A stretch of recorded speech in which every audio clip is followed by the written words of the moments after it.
అందరికీ నమస్కారం. ఒక జనసేన కార్యకర్తగా కాదు, ఒక ప్రభుత్వానికి సంబంధించిన ఎమ్మెల్సీగా కాదు, లేకపోతే ఒక కుటుంబానికి సంబంధించిన వ్యక్తిగా కాదు, ఒక సినిమా మనిషిగా కాదు, ఒక మామూలు హ్యూమన్ బీయింగ్గా నేను ఈ మాట మాట్లాడుతున్నాను. దీంట్లో ఎవరికైనా సరే వివాదాస్పదం చేయాలనుకుంటే అది మీ వ్యక్తిగత ఇష్టం. కానీ ఒక విషయం మాత్రం మీతో స్పష్టంగా చెప్పాలనుకుంటుంది ఏంటంటే, ఈ మధ్యకాలంలో ఆడపిల్లల వస్త్రధారణ మీద చాలామంది కామెంట్స్ చేస్తున్నారు. ఓపెన్గా మాట్లాడాలంటే ఈ మధ్యకాలంలో శివాజీ మాట్లాడాడు. Shivaji is not my target. ఒకవేళ ఎవరన్నా సరే శివాజీ నా టార్గెట్ అనుకుంటే అది మీ ఇష్టం. కానీ ఒక టైప్ ఆఫ్ మన సమాజంలో ఒక రకమైన రుగ్మత వెళుతుంది. అదేంటంటే moral policing. It's called moral policing. ఎంత మిత్తులో బతుకుతున్నారంటే సామాన్య జనం చాలా మంది ఈ మేల్ చావనిస్టిక్ సొసైటీ, మగ అహంకారంతో ఉన్నటువంటి మన సమాజం, ఆడపిల్ల ఎలా ఉండాలి, ఆడపిల్ల వస్త్రధారణ ఎలా ఉండాలి, ఆడపిల్లలు ఎలా మాట్లాడాలి, ఆడపిల్లలు ఏం మాట్లాడాలి, ఏమి మాట్లాడకూడదు, దీని మీద ప్రతి ఒక్కడు, అతను పండితుడు కానించి పామరుడు దాకా ప్రతి ఒక్కడు ఆడపిల్ల ఎలా ఉండాలో మాట్లాడతారు. ఫస్ట్ పాయింట్, దీన్ని మోరల్ పోలీసింగ్ అంటారు. ఇది ఎగెనెస్ట్ కాన్స్టిట్యూషన్. ఒక ఆడపిల్ల ఇలాంటి వస్త్రధారణ చేసుకోకూడదు, ఒక ఆడపిల్ల ఇలాంటి వస్త్రధారణ చేసుకోవాలి అని చెప్పడానికి మీకేం హక్కు ఉంది? ఏ రైట్ ఉంది మీకు? అంటే మగవాడు కాబట్టి ఎవరి గురించి ఏదైనా స్వేచ్ఛగా మాట్లాడతారా? దురదృష్టం ఏంటంటే ఇలా మాట్లాడే మగవాళ్ళకు కూడా ఆడవాళ్ళ నుంచి ఒక రకమైన మద్దతు లభిస్తుంది. మనస్ఫూర్తిగా చెప్తున్నాను, ఖచ్చితంగా వాళ్ళ మనసు నుంచి వచ్చింది కాదు. అందరి యాక్సెప్టెన్స్, భర్త ఏమనుకుంటాడో, ఆ చుట్టుపక్కల మగవాళ్ళు ఏమనుకుంటారో, ఇంకొక వ్యక్తులు ఏమనుకుంటారనే మాట్లాడే ఆడవాళ్ళే తప్ప ఇన్నర్గా ప్రతి ఆడబిడ్డకి ఒక సెల్ఫ్ రెస్పెక్ట్ ఉంటుంది. ఎలాగో ఒక ఆడపిల్ల డ్రెస్ ఇలా ఉండాలని మనం అడుగుతాం, ఎలాగో ఒక ఆడపిల్ల ఈ డ్రెస్ వేసుకోవాలని చెప్తాం. ప్రపంచంలో ఫ్యాషన్ అనేక రకాలుగా మారుతుంటుంది. అది ఎలాగైనా ఉండొచ్చు. దయచేసి మన చెల్లెలు, మన తల్లి, మన చెల్లెలు అందరూ మనవాళ్లే, మన బిడ్డలే. ఆడపిల్ల కాబట్టి ఆ అమ్మాయి ఇలా ఉండాలని చెప్పే హక్కు మనకు లేదు. నేను ఇవాళ మీ అందరి ముందు ఒకప్పుడు నేను కూడా అలాంటి ఇన్ఫ్లుయెన్స్లో ఉండి తర్వాత రియలైజ్ తప్పు కదా, నాకేం హక్కు ఉంది, ఒక ఆడబిడ్డ ఇలా ఉండాలి అని చెప్పే హక్కు నాకేముందని చెప్పి నేను మార్చుకొని నేను అటువైపు వెళ్తే నాకు ఇంకొక రకమైన ప్రపంచం కనపడింది. అరే వాళ్ళు ఏం తప్పు చేశారయ్యా, వాళ్ళు ఏం తప్పులు చేశారని చెప్పి వాళ్ళని అడ్డగోలుగా మీద పడిపోతున్నాం. ఇలా డ్రెస్ వేసుకోవాలి, వేసుకోకపోతే చాలా వాళ్ళని ఒక తప్పుడు క్యారెక్టర్లుగా ఎలా ట్రీట్ చేస్తారు? సరే, ఒక విషయం చెప్తున్నాను. ప్రపంచవ్యాప్తంగా ఉన్న విషయం ఏంటంటే, ఆడపిల్లల మీద జరిగేటువంటి అట్రాసిటీస్ వాళ్ళు వేసుకున్న వస్త్రధారణ మీద కాదు, మగవాడి యొక్క క్రూరత్వం, మగవాడి యొక్క బలం, పశు బలం, వీటి మీద దీనికి తగ్గట్టుగా వాడి పశుబలానికి, వాడి క్రూరత్వానికి తగ్గట్టుగా ఆడపిల్లలు బలైపోతారు తప్ప ఏ ఆడపిల్ల కూడా వస్త్రధారణ మీద అవ్వలేదు. ఇది మిత్. మీరు కావాలంటే ఏ ఛానల్లను చూడండి, ఏ యూట్యూబ్లను కొట్టండి, లేకపోతే ఏ గూగుల్లోనే వెతకండి, చరిత్ర చూసుకోండి. ప్రతివాడు స్టేజ్ ఎక్కేసి ఆడపిల్ల ఇలా ఉండాలి, అలా ఉండాలి, మీరు అప్పుడు చెప్పడానికి ఆడపిల్ల ఇలా ఉండాలని బతకనేయండి. ఏ మగవాడితో సమానంగా బతికే హక్కు లేదా ఆడపిల్లలకి? ఏ వాళ్ళకి నచ్చిన డ్రెస్ వేసుకునే హక్కు లేదా? సెక్యూరిటీ అనేది ప్రతి ఒక్కరి హక్కు, ప్రతి ఒక్కరి ఇవ్వదు, ఆడగాని మగ గాని. అయితే ఎస్పెషల్లీ ఆడపిల్లలు రక్షించాల్సినటువంటి వ్యవస్థలు, ఆడపిల్లలు రక్షించాల్సినటువంటి పరిస్థితులు లేవు. అంటే మోస్ట్ ఇన్సెక్యూర్ ప్రపంచంలోని ఇంకా మనం ఉన్నాం. నా యొక్క కన్సర్న్ ఏంటంటే, మీరు ఎలాగైనా ఉండండమ్మా, ఎంత స్వేచ్ఛగానే ఉండండి, ఎలాంటి వస్త్రధారణలు చేసుకోండి.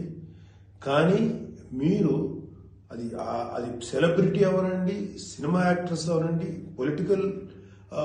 పాలిటిక్స్లో ఉన్నటువంటి ఫిమేల్ అవనండి, చిన్నపిల్లలు అవనండి, పెద్దవాళ్ళు అవనండి, మీరు బయటికి వెళ్ళేటప్పుడు, మీరు వెళ్లాల్సినప్పుడు ప్రాపర్ రక్షణ వ్యవస్థను ఏర్పాటు చేసుకోండి. వ్యక్తిగతంగా మిమ్మల్ని మీరు రక్షించుకునేటువంటి వ్యవస్థను ఏర్పాటు చేసుకోండి. మీరు అవసరమైతే ఒక ఆత్మరక్షణ సంబంధించినటువంటి విద్యలను నేర్చుకోండి, లేదా ప్రాపర్ ప్రొటెక్షన్ అంటే ఒక సెక్యూరిటీ పెట్టుకుని ముందుకెళ్ళండి. మన దురదృష్టం, మన కర్మ ఏంటంటే ఇంకా మేల్ చావనిస్టిక్ పిగ్స్ ఉన్నటువంటి మన సమాజం ఇది. దుర్మార్గులైనటువంటి మగ జాతి ఉన్నటువంటి సమాజం ఉంది. ఎలా పడితే అలాగ అవకాశం దొరికితే చిన్న పెద్ద తేడా లేకుండా పశువుల్లా ప్రవర్తించేటువంటి మనస్తత్వం చాలా మంది మగవాళ్ళలో ఉంది. పబ్లిక్ లో ఒకేసారి గుంపుగా చేసేటువంటి అకృత్యానికి మేము దొరకమనేటువంటి మనస్తత్వం ఉన్నారు. మీరు ఎలా ఉండాలో అలా ఉండండి, మీకు ఎలా కావాలో అలాగే ఉండండి, ఎలాంటి డ్రెస్ వేసుకోవాలో అలాగే వేసుకోండి, తప్పలేదు. చెడ్డ పనులు చేయకండి, యాంటీ సోషల్ ఎలిమెంట్స్ గా బారకండి, క్రైమ్ చేయకండి, ఇది చెప్పండి మీరు. అంతేగాని ఇలాంటి డ్రెస్ వేసుకోవద్దు, ఇలా ఉండొద్దు, ఎలా హక్కు ఉందండి మనకి? మగవాళ్ళకి ఏ హక్కు ఉందండి? మహా చెప్పాలనుకుంటే అమ్మా మీ మీద ఎవరన్నా అటాక్ చేస్తే తిరిగి కొట్టగలిగేటువంటి శక్తిని సంపాదించుకోండి, డిఫెన్స్ నేర్చుకోండి. ఇది ఒళ్ళంతా బట్టలు కప్పుకున్న ఆడబిడ్డలకి ఇదే వర్తిస్తుంది. ఒక స్టైల్ గానో లేకపోతే ఒక మోడర్న్ గా ఆడుకున్న డ్రెస్ వేసుకున్న ఆడపిల్లలకి ఇదే వర్తిస్తుంది. దీనికి మగవాడి యొక్క చండాలమైనటువంటి మనస్తత్వం చాలా, అంటే నాట్ ఆల్ మేల్, సపోజ్ కొంతమంది క్రూయల్, ఒక ఆడదాన్ని విలాస వస్తువు చూసే ప్రతి మగ వెధవకి చెప్తున్నాం, వాళ్ళకి ఏ అయినా ఒకటే, ఒళ్ళు నిండా బట్టలు కప్పుకున్నా ఒకటే, మోడర్న్ గా స్టైల్ గా బట్టలు వేసుకున్న ఆడది ఒకటే.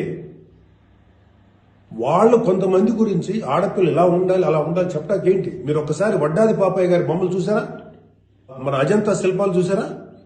చాలా స్టైలిష్ గా మోడర్న్ గా ఉంటాయి. అంటే ఆడదానికి వస్త్రాలంకరణ అనేది ఆయా సమాజాల యొక్క కల్చర్ని బట్టి మారుతుంటది. ప్యాంటు షర్ట్ వేసుకుంటే తప్ప, చుడిదార్ వేసుకుంటే తప్ప, లేకపోతే మోడర్న్ గా మిడ్డీ వేసుకుంటే తప్ప,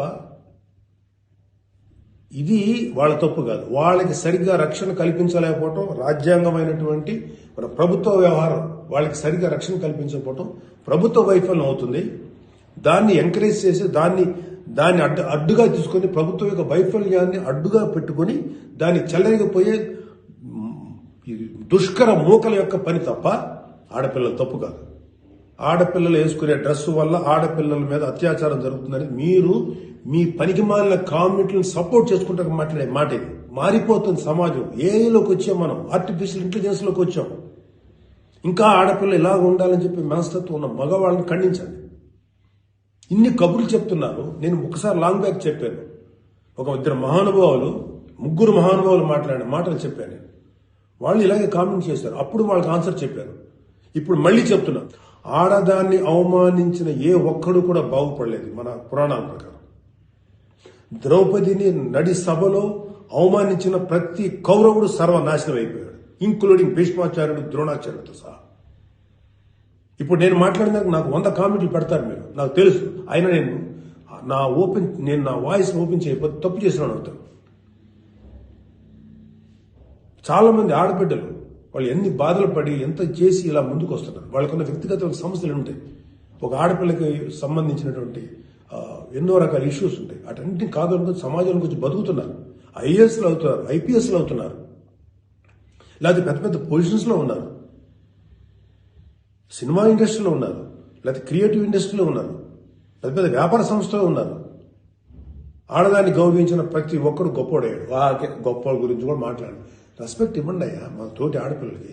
మహా అయితే మీరేం చెప్పాలి ఆడపిల్లలకి? అమ్మా మిమ్మల్ని మీరు ప్రొటెక్ట్ చేసుకునేటువంటి స్థితిలో ఉండండి, మిమ్మల్ని మీరు రక్షించుకోండి, లేదా రక్షణగా మనుషులను తీసుకెళ్ళండి, ఏదో ఒకటి చేయండి.